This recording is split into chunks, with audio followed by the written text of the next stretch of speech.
The leadership of the Eastern Kingston Police are this evening asking questions of Jamaicans for Justice and other local human rights groups. The groups and the police have had frequent clashes over a man who was killed yesterday by a licensed firearm holder during a foiled robbery. Dwayne Anderson has this report.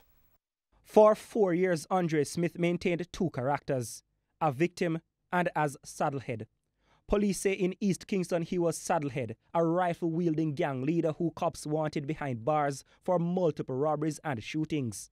The Kingston Eastern space is a safer space today, and the wider Jamaica is safer with the demise of Andre Smith. To borrow the words of Superintendent Victor Hamilton, he conned human rights groups to become his second character, the victim. An August 31 release sent to the police commissioner from JFJ outlined that Mr. Andre Smith's reputation was being damaged by the constant interest in him from the police, and he was repeatedly harassed by police officers. Policemen have been labeled as being rogue cops and insinuations of them being murderers. But as we know it, Andre Smith was a constant threat and had to be under surveillance. So surveillance was termed to be harassment. Human rights organization are essential to our civility, to be that watchdog. But then to have gone out on a limb in the case of Andre Smith, it's quite puzzling to me.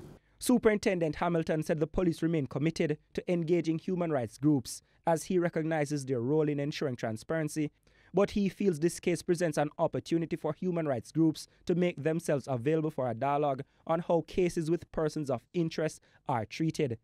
We were correct in our judgment, our assessment of Andre Smith because of the numerous reports that we got. It is really puzzling to me to see that a responsible organization would not have done their due diligence to ask other persons in the community and to do a wide check so as to verify the true identity of Andre Smith.